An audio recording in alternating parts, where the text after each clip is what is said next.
Hello friends, welcome to all of you on your channel science Guru the best. Please like and share the video. अगर आप channel पर पहली बार है तो subscribe जरूर करना, बेल आइकन प्रेस करके रखो ताकि हर वीडियो का नोटिफिकेशन आपको सबसे पहले मिल जाए। आज हम पढ़ेंगे क्लास 10 चैप्टर फर्स्ट केमिस्ट्री का chemical reaction and equation. Part 1 इसका मैं बना चुका हूँ, जिसमें मैं आपको इंट्रोडक्शन बता चुका हूँ रिएक्टेंट प्रोडक्ट के बारे में, केमिकल रिएक्शन, इक्वेशंस की definitions, how to balance a chemical equation and why to balance a chemical equation, balanced and unbalanced word equation, ये सारी बातें उसमें कर चुके हैं मैं, जिसका लिंक आपको नीचे डिस्क्रिप्शन में मिल जाएगा। आप वहाँ से वो फर्स्ट वीडियो देखो ताकि ये वाला अच्छे से आपको समझ में आए। इस वीडियो में मैं करवाने वाला हूँ आपको टाइप ऑफ केमिकल रिएक्शंस। ठीक है, इस चैप्टर में जो केमिकल रिएक्शंस के टाइप्स हमारे दे रखे उनको हम पढ़ेंगे। तो चलो शुरू करते हैं। देखो, हम पढ़ेंगे यहाँ पर combination reaction. First combination reaction, exothermic reaction भी होती है ये, तो एक्सोथर्मिक भी साथ साथ बता दूंगा आपको। Decomposition reaction, decomposition by heat, light and electricity and endothermic reactions. What are the endothermic, why decomposition reactions are endothermic, ये भी बता देंगे आपको साथ में। Displacement reaction, double displacement reaction, जिनको हम प्रिसिपिटेशन रिएक्शन भी कहते हैं। तो प्रिसिपिटेशन रिएक्शन क्यों कहते हैं, प्रिसिपिटेट फॉर्म होता है इसलिए कहते हैं, वो बात करेंगे यहाँ पर। ऑक्सीडेशन रिडक्शन रिएक्शन, इसको अच्छे से समझना है, इस पर क्वेश्चन आएगा। रेडॉक्स रिएक्शन, ये भी बताऊंगा आपको कि रेडॉक्स रिएक्शन क्या होती है और कैसे पता लगाएंगे कि किसका रिडक्शन हुआ है और किसका ऑक्सीडेशन हुआ है, अलग अलग कंसेप्ट में, ऑक्सीजन के कंसेप्ट में, हाइड्रोजन के कंसेप्ट में और इलेक्ट्रॉन्स के गेन और लूज के कंसेप्ट में, है ना, gaining of electron and losing of electron. इस हिसाब से आपको बता देंगे सारी चीजें, तो एक एक करके आपको सब समझ आएगी। सबसे पहले हम शुरू करते हैं कॉम्बिनेशन रिएक्शन और एक्सोथर्मिक से। उससे पहले थोड़ी सी बात कर लेते हैं कि ये टाइप्स ऑफ केमिकल रिएक्शन है क्या, या अलग अलग टाइप्स की केमिकल रिएक्शन होती क्यों है, या केमिकल रिएक्शन में होता क्या है। देखो, एक्चुअली जब केमिकल रिएक्शन होती है ना, तो during a chemical reaction, what happens during a chemical reaction? During a chemical reaction, the arrangement of atoms reoccur, or we can say that the older bonds of the atoms breaks and new bonds between the atoms form.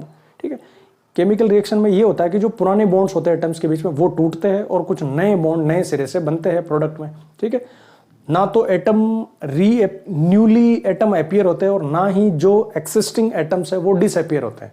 ठीक है, कि जो atoms है वो रहेंगे, वो atom disappear नहीं होते या डिस्ट्रॉय नहीं होते, केवल अरेंजमेंट चेंज होता है कि पहले किसी एक एटम का किसी दूसरे एटम के साथ बॉन्ड था, उसने अभी तो तोड़ दिया और नए एटम के साथ बॉन्ड बना लिया। ठीक है, तो टाइप ऑफ बॉन्ड्स के बेसिस पे डिपेंड करता है कि किस टाइप की केमिकल रिएक्शंस है ना, क्या हो रहा है बॉन्ड होने के बाद में, है ना, कॉम्बिनेशन हो रहा है कि दो एटम आपस में जुड़ रहे हैं अलग अलग, या किसी मॉलिक्यूल्स के एटम्स जो है वो सेपरेट हो रहे हैं, डिसोसिएट हो रहे हैं, उनका डिकम्पोजिशन हो रहा है। इस हिसाब से इनके टाइप्स ऑफ रिएक्शन आ जाएंगी।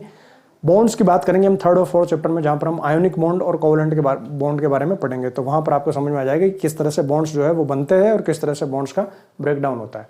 तो सबसे पहले हम बात करते हैं कॉम्बिनेशन रिएक्शन और exothermic reaction. So what are the combination reaction. Combination reaction क्या है, देखो पहले डेफिनेशन की बात करते हैं। To or more substance, compound और element combine together to form a single compound. The reaction in which two or more substance, maybe compound or element or and compound, combine together to form a single compound. देखो combination नाम से ही पता चल रहा है combine होना, यानी जिसमें दो या दो से ज्यादा सब्सटेंस combine हो जाए और क्या बनाए, सिंगल कंपाउंड बनाए। ठीक है, ये इसकी कैरेक्टरिस्टिक्स है मेन, जिसको आपको याद रखना है। यानी प्रोडक्ट हमेशा क्या होगा, single product is formed. Arrow के राइट हैंड साइड में हमेशा सिंगल होगा, सिंगल प्रोडक्ट होगा। रिएक्टेंट मिनिमम टू होने चाहिए, मोर देन टू भी हो सकते हैं, 3 4 कितने भी हो सकते हैं, लेकिन प्रोडक्ट हमेशा क्या होगा, सिंगल होगा। बस ये चीज आपको ध्यान रखना है कॉम्बिनेशन रिएक्शन में। डिकम्पोजिशन इसका उल्टा हो जाएगा, जहां पर रिएक्टेंट हमेशा सिंगल होगा और कॉम्बिनेशन में हमेशा प्रोडक्ट सिंगल ही होगा। यानी राइट हैंड साइड में एरो के आपको केवल एक ही कंपाउंड मिलेगा, तो वो कौन सी रिएक्शन है, कॉम्बिनेशन रिएक्शन है। सिंगल प्रोडक्ट इज फॉर्म्ड, ये ध्यान रखना है। ठीक है, so reaction in which to or more elements और compound combines and form a single compound, form a single substance is called combination reaction. Just combine हो गए। ठीक है, तो ये कोई कॉम्बिनेशन।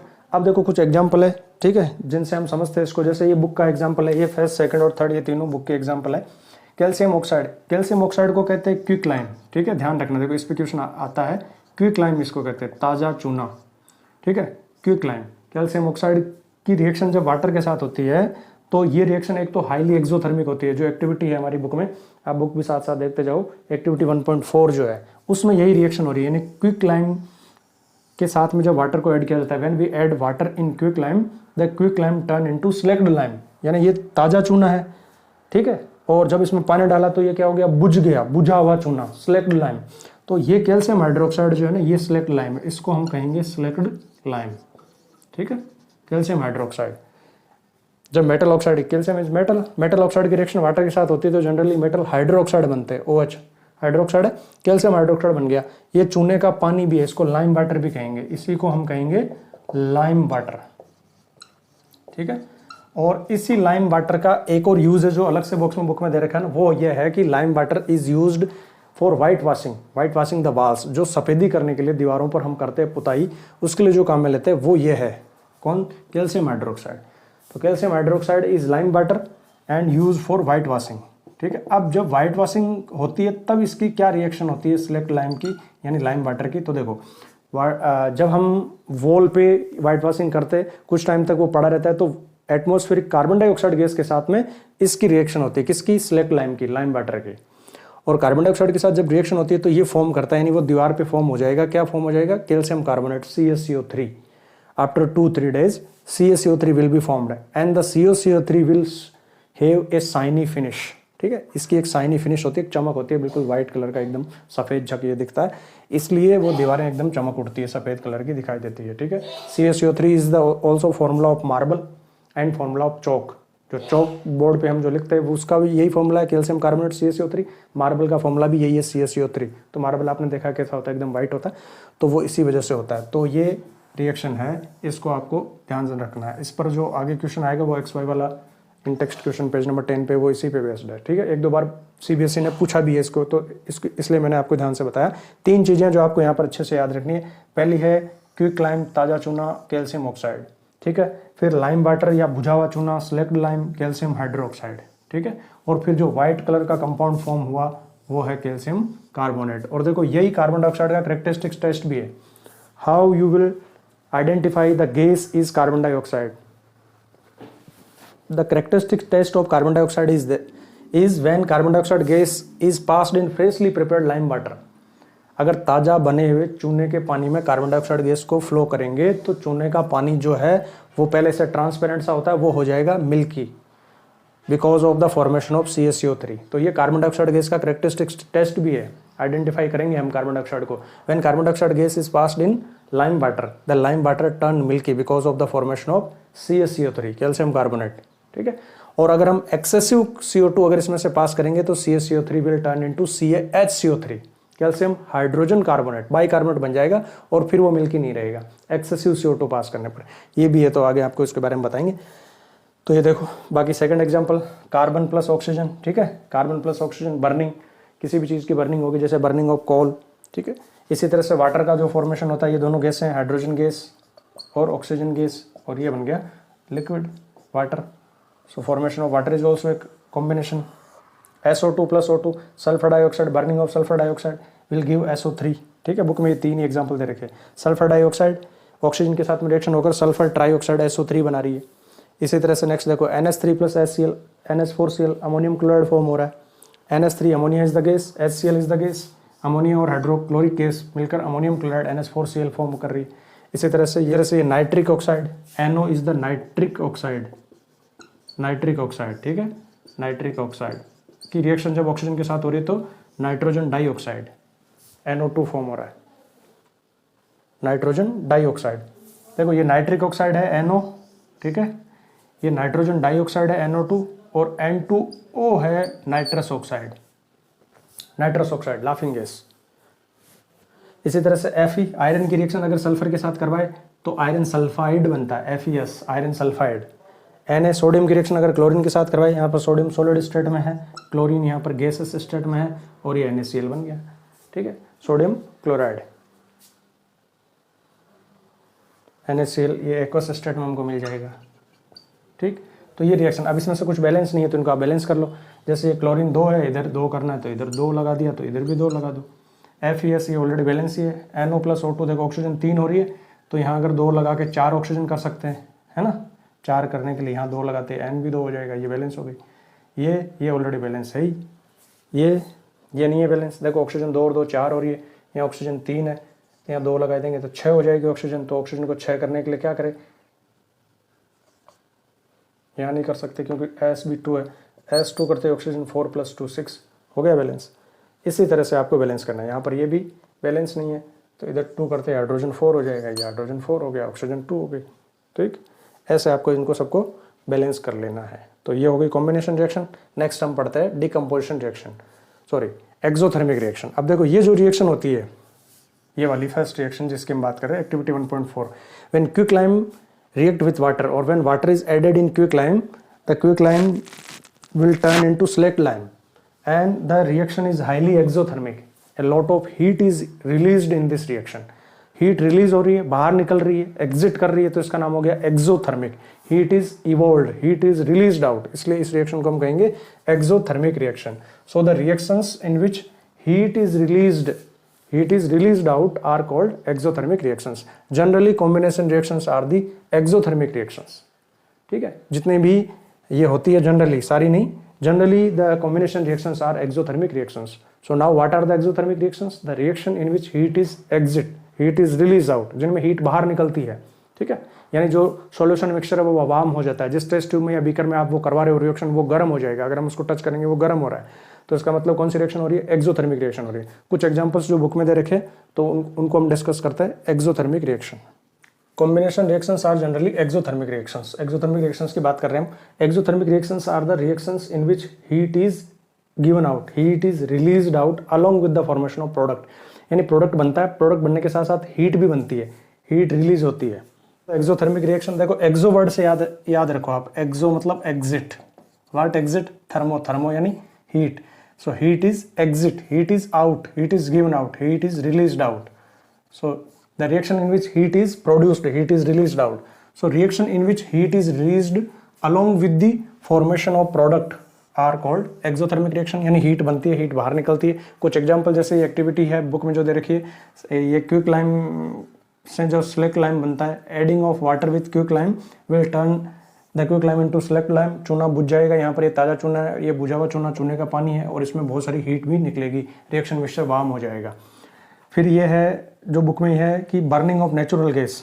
नेचुरल गैस का मेन जो कंपोनेंट होता है वो होता है methane. CH4 is the methane, ये नेचुरल गैस का मेन कंपोनेंट है, तो हम इसको नेचुरल गैस कह सकते हैं। ठीक है, ये हाइड्रोकार्बन्स है, 4th चैप्टर में पढ़ेंगे हम। The compound of carbon and hydrogen are called hydrocarbons. Whenever hydrocarbons react with oxygen means they burn, and when they burn carbon dioxide and water is formed along with the release of heat। ठीक है, तो heat produce हो रही है, इसलिए ये भी क्या होगी? एक्सोथर्मिक रिएक्शन होगी। हाइड्रोकार्बन कंपाउंड है, कार्बन और हाइड्रोजन के बने हुए, मीथेन है, इथेन है, प्रोपेन है, ब्यूटेन की बात करेंगे 4th चैप्टर में। So natural gas burning anything means reacting with oxygen. किसी भी चीज़ का बर्न होना, जलना हमेशा ऑक्सीजन के साथ में रिएक्शन होना होता है। तो नेचुरल गैस की रिएक्शन ऑक्सीजन के साथ हो रही है, तो कार्बन की ऑक्सीजन के साथ CO2, हाइड्रोजन के ऑक्सीजन के साथ H2, तो CO2 + H2 बन गया, हीट रिलीज आउट हो जाएगी। रेस्पिरेशन, ये क्वेश्चन भी है आगे कि why respiration is considered as an exothermic reaction. Respiration को एक्सोथर्मिक क्यों कहा जाता है? तो देखो रेस्पिरेशन में होता क्या है, रेस्पिरेशन वो प्रोसेस है हमारी बॉडी में, 6th चैप्टर में पढ़ेंगे लाइफ प्रोसेस में इसके बारे में। वो प्रोसेस है जिसमें एनर्जी रिलीज होती है। So respiration is the process in which the energy is released in our body, in each and every cell of the body. हमें पता है माइटोकॉन्ड्रिया होता है हमारी सेल में, mitochondria is the powerhouse of the cell.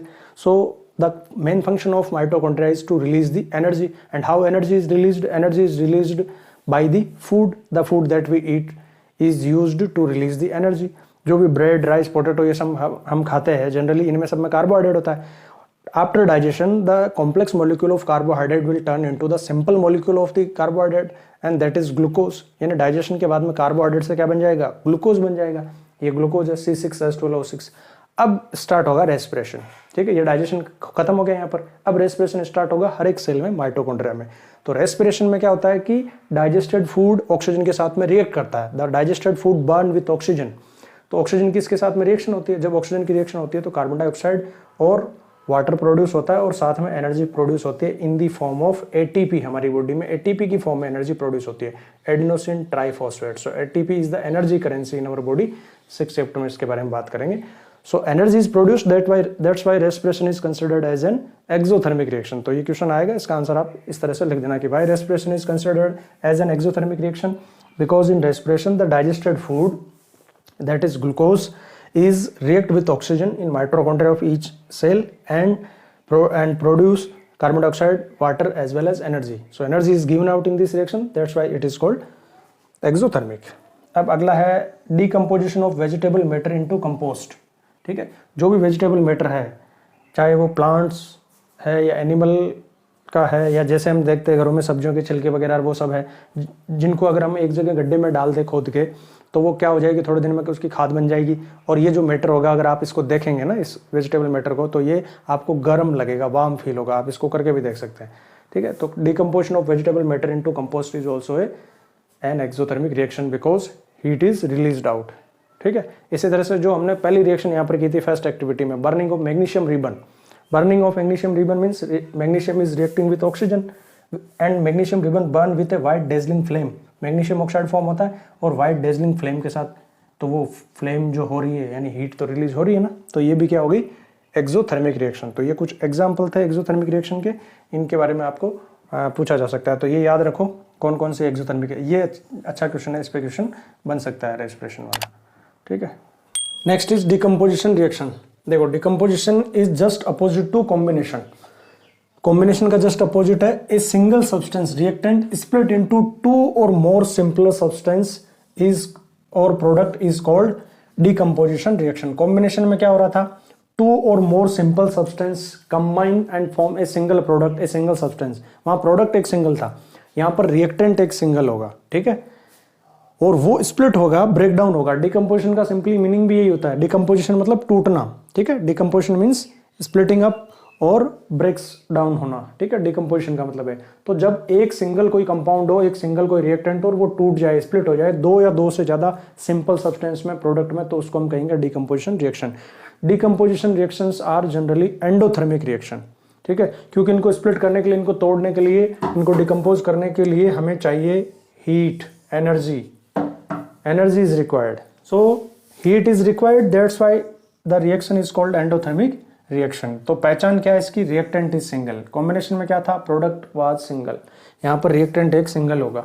अब देखो इसके टाइप्स है, टाइप्स ऑफ डिकम्पोजिशन रिएक्शन, और ये डिपेंड करता है कि हीट जो, क्योंकि एंडोथर्मिक रिएक्शन है तो हीट इज एब्जॉर्ब्ड, है ना, हीट रिक्वायर्ड है डिकम्पोजिशन के लिए, तभी डिकम्पोज होगा जब हम इनको एनर्जी बाहर से देंगे, हीट की फॉर्म में या लाइट की फॉर्म में या इलेक्ट्रिसिटी की फॉर्म में। तो किस फॉर्म में हम हीट दे रहे, उस हिसाब से इसके 3 टाइप्स हो जाएंगे। Thermal decomposition, when energy is supplied in the form of heat. Electrolytic decomposition, when energy is supplied in the form of electricity. And photo decomposition, or we can say light decomposition, when energy is supplied in the form of light to decompose the reactant. ठीक है, तो 3 हो गए, thermal decomposition, electrolytic decomposition और photo decomposition. देखो exercise का question number 13 CBSE ने 1-2 बार इसको एग्जाम में पूछा हुआ है। ये इंपॉर्टेंट क्वेश्चन बनता है कि आपको तीनों के एक एग्जाम्पल पूछता है वो जनरली, कि डिकम्पोजिशन रिएक्शन में थर्मल, इलेक्ट्रोलाइटिक और फोटो डिकम्पोजिशन का एक एग्जाम्पल देके समझाओ। तो तीनों का आपको एक एग्जाम्पल देके इस क्वेश्चन का 13th क्वेश्चन जो एक्सरसाइज का उसका आंसर देना। इंपॉर्टेंट क्वेश्चन बनता है ये, तो इसको ध्यान से समझना है। और देखो और इंपॉर्टेंट क्या बनता है, यहाँ पर बनता है जो थर्मल डिकम्पोजिशन के 3 एग्जाम्पल जो बुक में दे रखे हैं ना, इन पर क्वेश्चन बनता है। और इन पर क्वेश्चन कैसे बनता है, इन पर वो XY करके क्वेश्चन बनाते हैं कि एक कंपाउंड X जिसका कलर ये है, है ना, व्हेन हीटेड स्ट्रांगली और व्हेन केप्ट इन सनलाइट, अगर ये वाला पूछे तो ये कंपाउंड Y बनाता है और ये गैस Z बनाता है, इस गैस का ये कैरेक्टरिस्टिक्स है। इस तरह से ऐसा क्वेश्चंस करके वो पूछते हैं। जैसे इसका FeSO4 का पूछ लिया कि ये ग्रीन कलर सब्सटेंस और ये green colour powder is taken in a test tube X, that is X, and strongly heated it form a solid compound which is red brown in color and a gas which have the smell of sulfur is produced. 2 gases or 1 gas which have smell of burning sulfur is produced. Identify the X, Y, Z. ऐसा करके question देगा इसमें। तो इनको ध्यान से समझना है। स्पेशली आपको एक तो इनका कलर याद होना चाहिए कि किस कलर का वो कंपाउंड है या पाउडर जो लिया जा रहा है वो, फिर जो बाद में जो कंपाउंड बन रहा है उसका क्या कलर आ रहा है, गैस जो बन रही है उसका कौन सा कलर की गैस बन रही है या उसकी स्मेल कैसी है, ऑडोर कैसी है। इस हिसाब से इन तीनों रिएक्शंस को जो इंपॉर्टेंट हो जाती है इनको अच्छे से समझना है। ठीक है, ये थर्मल डिकम्पोजिशन के एग्जांपल है, इनको देखना है। तो मैं आपको 1 बाय 1 करके बताता जाता हूं। देखो सबसे पहले है decomposition of iron sulphate FeSO4। तो FeSO4 क्रिस्टल्स जो होते हैं वो लाइट ग्रीन कलर के होते हैं, लाइट ग्रीन इन कलर। ठीक है, और जब इसका डिकम्पोजिशन क्या होता है, यानी इसको स्ट्रांगली हीट किया जाता है, यहाँ पर थर्मल डिकम्पोजिशन हो रहा है, ये तीनों थर्मल डिकम्पोजिशन के एग्जांपल है। तो सबसे पहले तो एक सॉलिड प्रोड्यूस होता है जो रेड ब्राउन कलर का होता है, और ये है iron oxide Fe2O3, iron oxide red brown in colour. और यहाँ पर दो गैसें प्रोड्यूस होती है, SO2 और SO3, sulphur dioxide and sulphur trioxide. अब इन ये जो गैसें हैं, ये गैसें यानी जब टेस्ट ट्यूब में से जो गैस निकलेगी तो इनकी स्मेल कैसी होगी, बर्निंग सल्फर, सल्फर के बर्न, जैसे सल्फर जल रही हो, बर्निंग सल्फर, इस तरह की स्मेल होगी, ओडोर होगी। अब बर्निंग सल्फर कैसी होती है, या ये ओडोर स्मेल कैसी होती है, तो ये टायर के जलने की जो स्मेल होती है ना, टायर जब जलता है, रबर जब जलता है, रबर में सल्फर होता है, ठीक है, तो रबर के जलने की जैसी बदबू आती है वैसी बदबू आती है इन गैसों के, SO2 और SO3, सल्फर डाइऑक्साइड और सल्फर ट्राइऑक्साइड की। तो अभी आपको ध्यान, इस रिएक्शन को देखो, मैं आपको अलग से थोड़ा समझाता हूँ। होता क्या है, जनरली ये जब रिएक्शन होती है ना तो क्या होता है, FeSO4 जो है ना ये क्रिस्टलाइन होता है, यानी ये इस तरह से होता है, FeSO4 dot CnH2, crystalline water इसके साथ में अटैच रहता है, 7H2। इसका कलर है लाइट ग्रीन, इस क्रिस्टल का कलर कैसा है, light green crystal, light green colour. अब जब हम इसको हीट करेंगे ना तो पहले इसमें से ये वाटर जो है वो अलग हो जाएगा और ये चेंज हो जाएगा FeSO4 में, FeSO4 फेरस सल्फेट में, और ये 7H2 है जो अलग हो गया। अब जो ये FeSO4 क्रिस्टल है और ये टेस्ट ट्यूब में हमें दिखाई देगा, वाटर की ड्रॉपलेट्स टेस्ट ट्यूब में अंदर में आ जाएगी जब हम इसको स्ट्रांगली हीट करेंगे। इसका कलर होता है डर्टी व्हाइट कलर होता है, ठीक है, मेला सा व्हाइट कलर होता है, डर्टी व्हाइट कलर का ये एनहाइड्रस, इसको हम बोलेंगे एनहाइड्रस FeSO4, यानी इसमें से जो हाइड्रेटेड पार्ट था, जो वाटर क्रिस्टलाइन वाटर था, वो यहाँ से रिमूव हो गया, तो ये बन गया anhydrous FeSO4, anhydrous ferrous sulphate, जिसका कलर होता है डर्टी व्हाइट।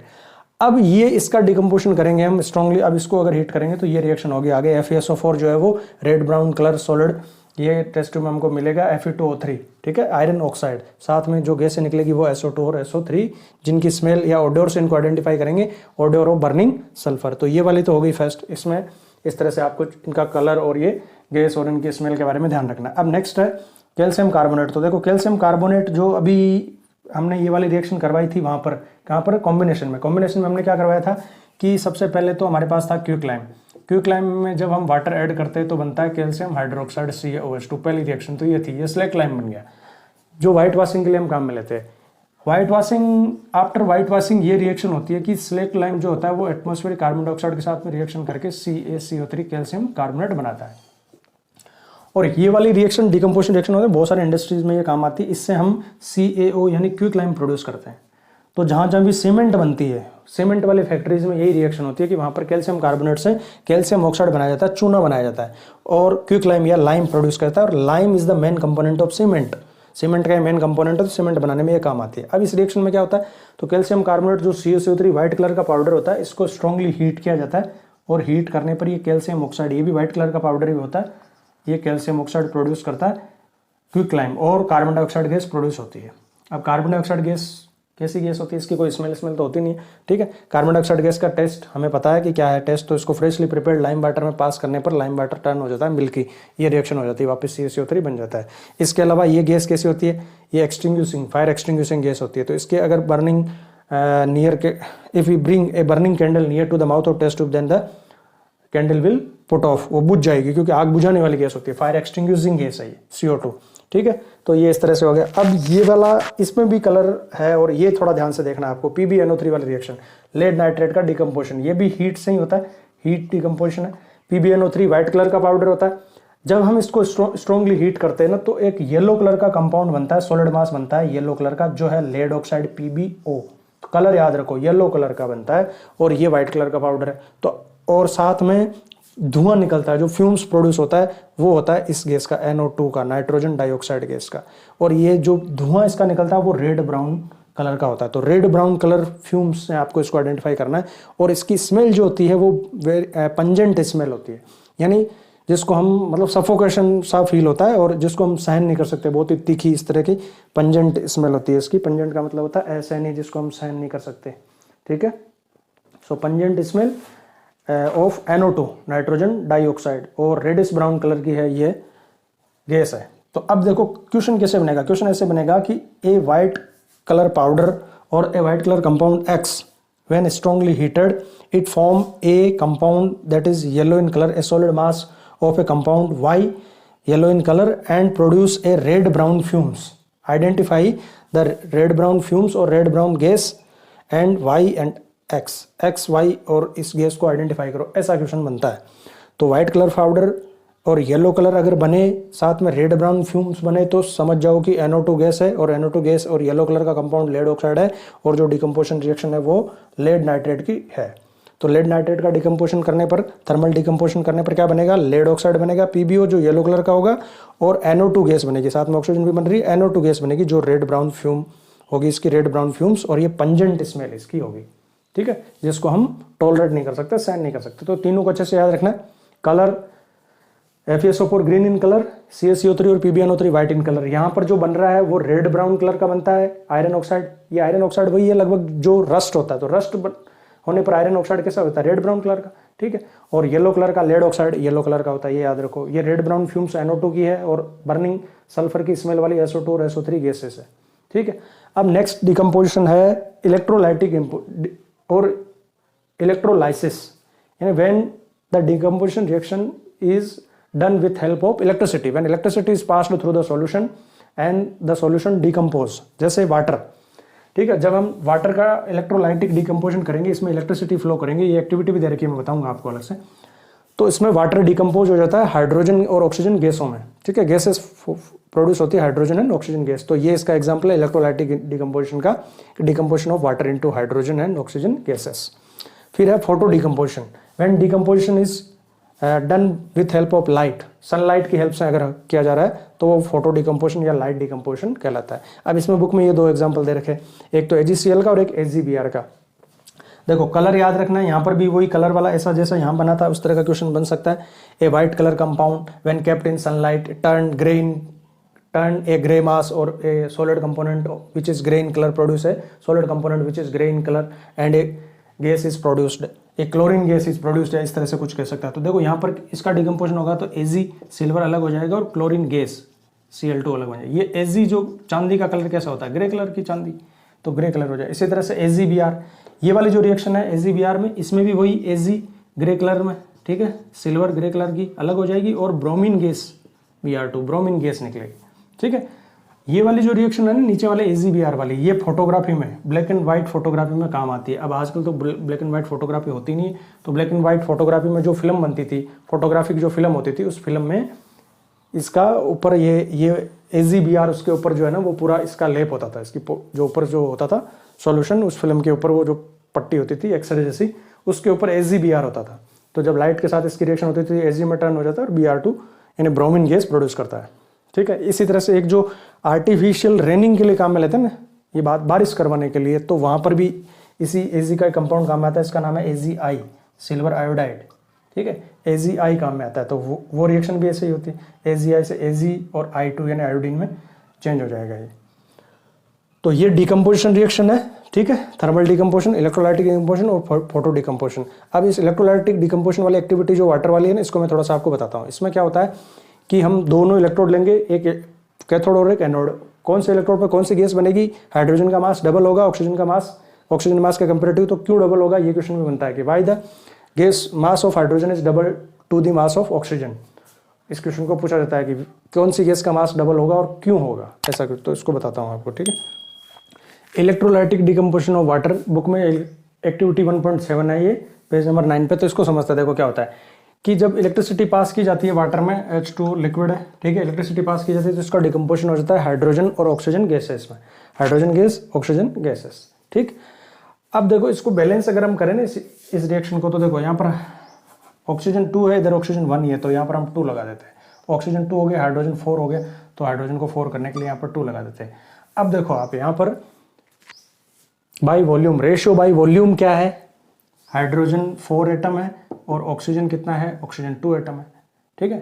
4:2 यानी कि 2:1। So hydrogen is double in volume then the oxygen. Hydrogen का वॉल्यूम डबल है ऑक्सीजन से, इसलिए हाइड्रोजन जो है उसका अमाउंट या वॉल्यूम यहाँ पर इस ऑक्सीजन से डबल होता है। तो ये क्वेश्चन है कि ऑक्सीजन की बजाय हाइड्रोजन यहाँ पर कौन सी gas, which gas is double in volume and why? So the hydrogen gas is double than oxygen, and why? Because the hydrogen and oxygen produced in the ratio 4:2 by their volume. That's why the volume of hydrogen is just double to the volume of oxygen. ये इसका answer. अब ये होता क्या electrolytic decomposition, देखो हमने ये एक मग लिया है, प्लास्टिक मग लेके इसको नीचे से थोड़ा सा ये काट लिया, काट के यहाँ पर एक इन्वर्टेड टेस्ट ट्यूब रखी है और उस टेस्ट ट्यूब में हमने ये इलेक्ट्रोड, 2 इलेक्ट्रोड हमने यहाँ पर इंसर्ट कर दिया, कोक लगा के इसको यहाँ से बंद कर दिया। जो पॉजिटिव टर्मिनल बैटरी से जुड़ा रहेगा उसका नाम होगा एनोड, ठीक है, positive is anode and negative electrode is called cathode. Cathode जो है वो नेगेटिव इलेक्ट्रोड होता है। देखो पहले प्लस फिर माइनस, है ना, हम वैसे सीखते हैं ना, और नाम इसमें कंफ्यूजन दूर करने के लिए बताता हूँ आपको। ए फॉर एनोड पहले ए आता है और सी फॉर कैथोड बाद में सी आता है। पहले हम प्लस करते हैं, बाद में हम माइनस करना सीखते हैं। जब शुरू में सीखते तो पहले प्लस करना सीखा, बाद में तो माइनस करना सीखा। पहले ए फॉर एप्पल सीखा, फिर सी फॉर कैट सीखा। तो प्लस एनोड है और माइनस क्या है, कैथोड है। ऐसे याद रख लो ताकि कंफ्यूजन ना हो। अब जब इसका डिकम्पोजिशन होगा तो हाइड्रोजन होता है पॉजिटिव और ऑक्सीजन होता है नेगेटिव। भाई वैलेंसी हाइड्रोजन की 1+ वैलेंसी होती है और ऑक्सीजन की 2- की वैलेंसी होती है। तो अब ये अपोजिट इलेक्ट्रोड पे जाएंगे। हाइड्रोजन पे कैसा चार्ज है, पॉजिटिव, तो ये जाएगा नेगेटिव इलेक्ट्रोड पे। नेगेटिव इलेक्ट्रोड कौन सा, कैथोड, तो हाइड्रोजन कहाँ इकट्ठी होगी, कैथोड पे। ऑक्सीजन पर कैसा चार्ज है, नेगेटिव, तो ये जाएगा कहाँ, पॉजिटिव इलेक्ट्रोड पे। पॉजिटिव इलेक्ट्रोड कौन सा है, एनोड, तो ऑक्सीजन कहाँ इकट्ठी होगी, एनोड पे। अब वॉल्यूम देखे थे इनका जस्ट डबल है। तो ये है इलेक्ट्रोलाइटिक डिकम्पोजिशन ऑफ वाटर, ठीक है। ये डिकम्पोजिशन रिएक्शन यहाँ खत्म हो गई।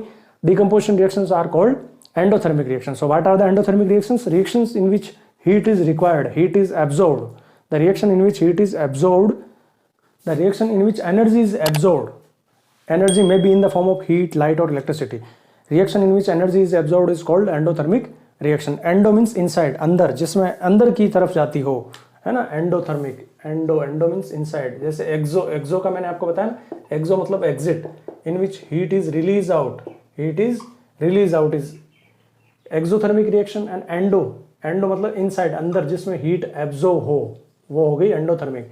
तो ये एंडोथर्मिक रिएक्शन है। So reaction in which heat is, और हम ये कह सकते हैं हीट नहीं एनर्जी का हो ज़्यादा अच्छा है, the reaction in which energy is absorbed along with the production, along with the production of product के प्रोडक्शन के साथ साथ जिसमें एनर्जी भी एब्जॉर्ब हो, वो क्या हो गई, endothermic reaction. So these are the endothermic reaction. अब नेक्स्ट है हमारा डिस्प्लेसमेंट रिएक्शन। उससे पहले देखो यहाँ पर ये कुछ क्वेश्चन है पेज नंबर 10 पे, इनटेक्स्ट क्वेश्चन है पेज नंबर 10 पे, तो इनको हम करते हैं, उसके बाद हम करेंगे displacement and double displacement.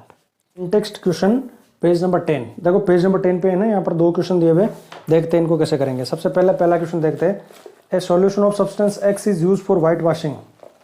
A solution of substance x, यानी सब्सटेंस एक्स का solution, solution of substance x is used for white washing. Question 1 is name the substance X and write its formula. So substance X is CaO and name is quicklime, calcium oxide. इसका नाम क्या है, calcium oxide है, ठीक है। इसका solution use किया जाता है। देखो क्वेश्चन यहाँ पर आप CaOH2 मत लिख देना, ये गलत हो गया। Substance is not CaOH2, that substance is CaO and the solution of the substance is CaOH2, select line, ठीक है।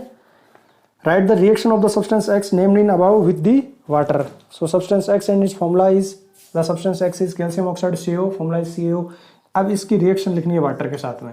So ये रिएक्शन जो भी हमने पढ़ी थी, ये रिएक्शन होगी, select line बन जाता है। ये सॉल्यूशन है, lime water solution और select line. This solution is used for white washing. Solution is this, that is used for white washing, and the substance is this, CaO. Calcium oxide is the substance and calcium hydroxide is the solution that is used for white washing, ठीक है। Next question इसका देखते हैं कि why the amount of gas collected in one of the test tube in activity 1.7 double to the amount collected in the other, name the gas। ये मैं आपको करवा चुका हूँ अभी। the gas is hydrogen gas in electrolysis of water, the 2 gas which are collected are oxygen and hydrogen gas, and the volume of hydrogen is just double to the volume of oxygen, because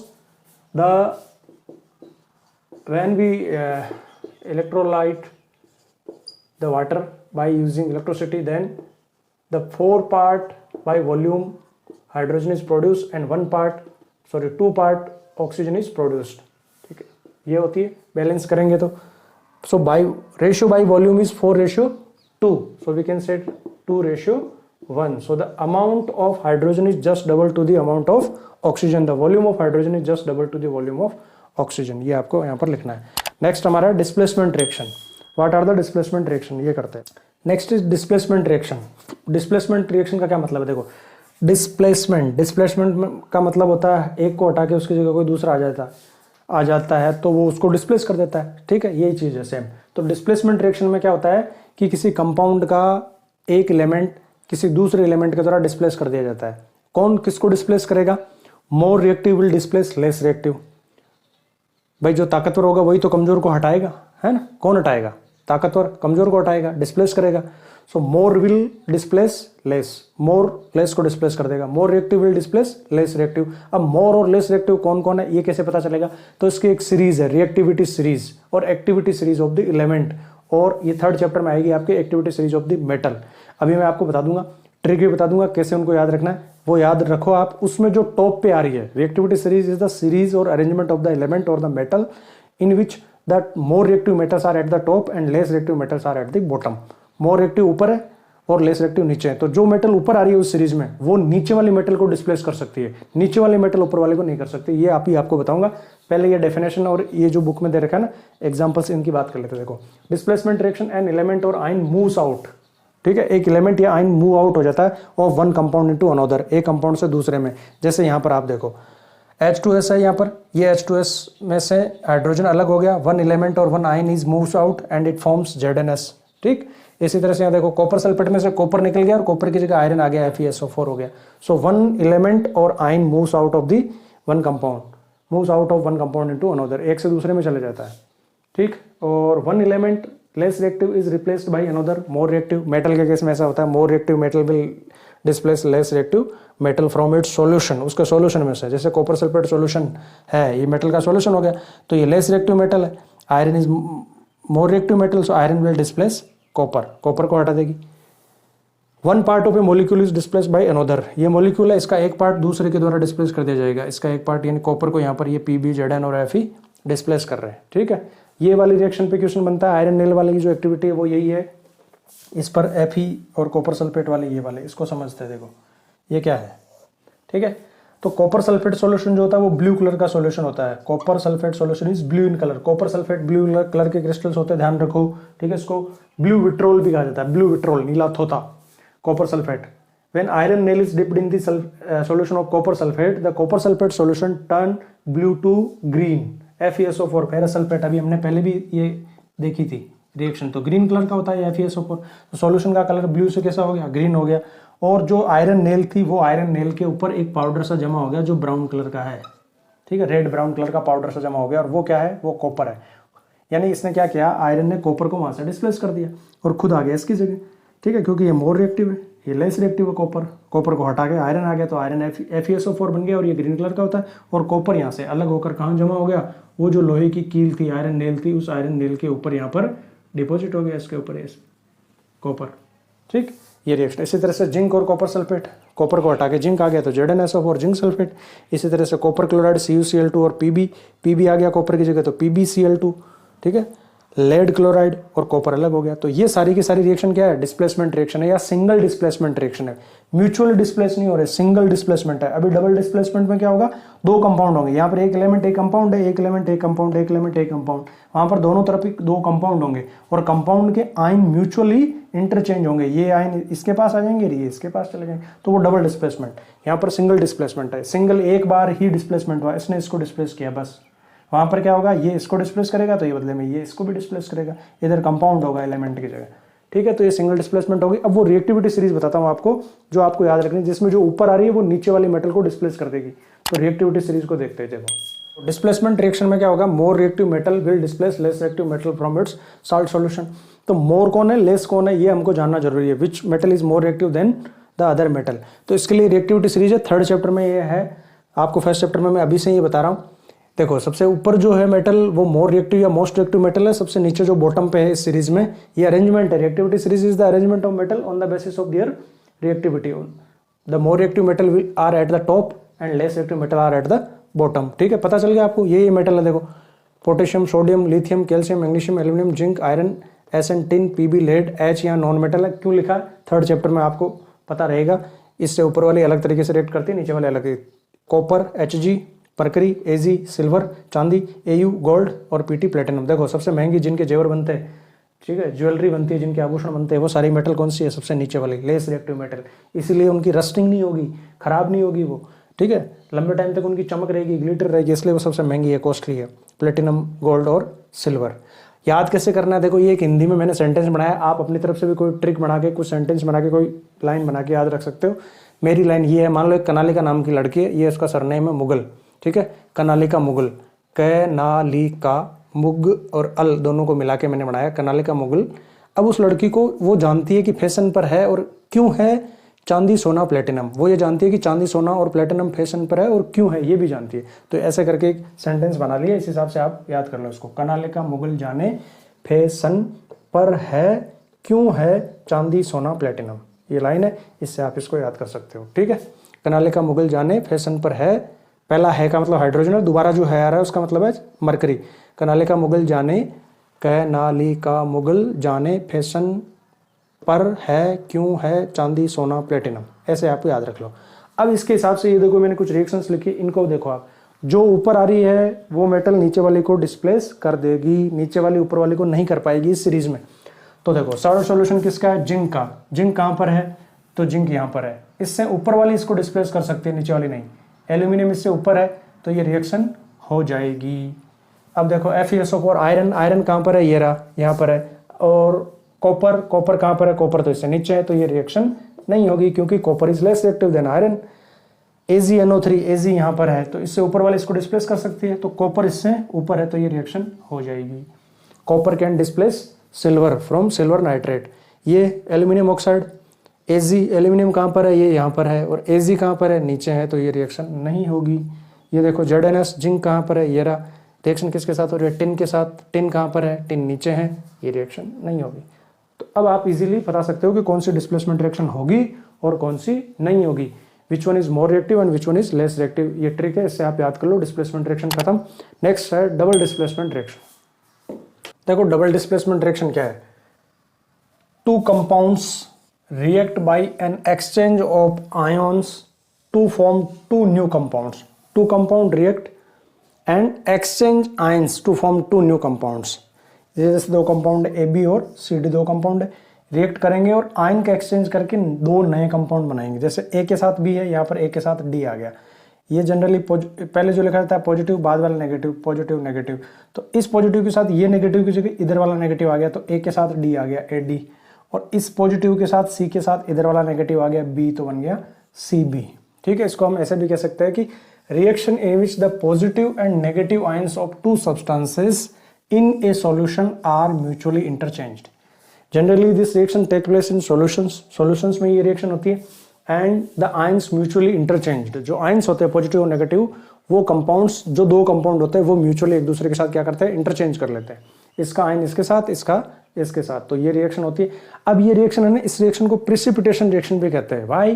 because a precipitate is formed in the reaction. What is precipitation या what is precipitate? Precipitate is an insoluble compound which is formed in the reaction and settled out in the solution, जो solution में बचा रह जाता है। Insoluble, यहाँ पर ये सोल्यूबल है, दोनों के दोनों कंपाउंड अभी ये सोल्यूबल है, द आयंस आर सोल्यूबल, ठीक है, but the newly formed compound is insoluble. The newly formed compound is insoluble.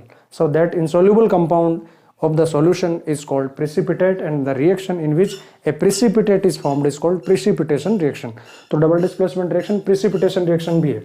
अब कुछ एग्जांपल्स जो बुक में दे रखे हैं ये है दो, इनको आप अच्छे से समझो, इन पे क्वेश्चन आ सकता है। देखो सोडियम सल्फेट वाली रिएक्शन दे रखी, सोडियम सल्फेट की रिएक्शन बेरियम क्लोराइड के साथ करवा रहे थे, तो सोडियम पॉजिटिव है, सल्फेट नेगेटिव है, बेरियम पॉजिटिव है, क्लोरीन नेगेटिव है, तो सोडियम पॉजिटिव के साथ में क्लोरीन आ गया यहाँ पर, तो बन गया NaCl सोडियम क्लोराइड। ये तो डिसोल्व होता है वाटर में, तो ये तो घुल जाएगा, सोल्यूबल है। इस इधर सल्फेट बेरियम के साथ रिएक्शन करके बनाएगा barium sulphate BaSO4, that is insoluble in the solution. White colour का एक प्रेसिपिटेट होता है जो टेस्ट ट्यूब में नीचे जमा रह जाएगा, सोल्यूबल नहीं है, घुलेगा नहीं उसमें, ठीक है, नीचे पड़ा रहेगा ऐसे। हम इसको फिल्टर करेंगे तो फिल्टर पेपर के ऊपर ये बचा रह जाएगा व्हाइट कलर का, व्हाइट ऐसे कीचड़ के जैसा बचेगा, मतलब, ठीक है। तो ये प्रेसिपिटेट है, इसलिए प्रेसिपिटेशन। तो यहाँ प्रेसिपिटेट क्या है, बेरियम सल्फेट, कलर क्या है, व्हाइट। इसी तरह से देखो जो एक्टिविटी 1.2 थी हमारी वो यही थी, यहाँ पर भी एक प्रेसिपिटेशन रिएक्शन हो रही है, लेड नाइट्रेट की रिएक्शन हो रही है पोटेशियम आयोडाइड के साथ। लेड ये Pb प्लस है, नाइट्रेट माइनस है, K प्लस है और आयोडीन माइनस है। तो इसका प्लस इसके माइनस के साथ, तो PbI2 क्योंकि इसकी वैलेंसी 2 है Pb की इसलिए, और KNO3 सोल्यूबल, ये तो सोल्यूबल है तो सॉल्यूशन में डिसॉल्व हो जाएगा, और ये इनसोल्यूबल है। और इसको देखो नीचे की तरफ एरो करके लिखते हैं, जब भी लिखते हैं ना प्रेसिपिटेट को नीचे की तरफ एरो करके लिखते हैं, इसका मतलब ये प्रेसिपिटेट है। ऊपर की तरफ एरो अगर रिएक्शन में तो इसका मतलब वो गैस है। जैसे यहाँ पर ये H2S हाइड्रोजन सल्फाइड गैस है तो इसको ऊपर एरो करके दिखाएंगे, ठीक है। इसी तरह से एक एग्जांपल ये हो सकता है सिल्वर नाइट्रेट AgNO3 की रिएक्शन NaCl सोडियम क्लोराइड के साथ, Ag प्लस है इधर Na प्लस है, Cl माइनस है इधर NO3 माइनस है, तो Ag के साथ Cl आ गया, AgCl ये प्रेसिपिटेट बनता है व्हाइट कलर का। अभी हमने AgCl की जो डिकम्पोजिशन रिएक्शन देखी थी उसमें व्हाइट कलर का ये AgCl होता है, और NaNO3 ये सोल्यूबल हो जाएगा, NaNO3 ये सोल्यूबल है।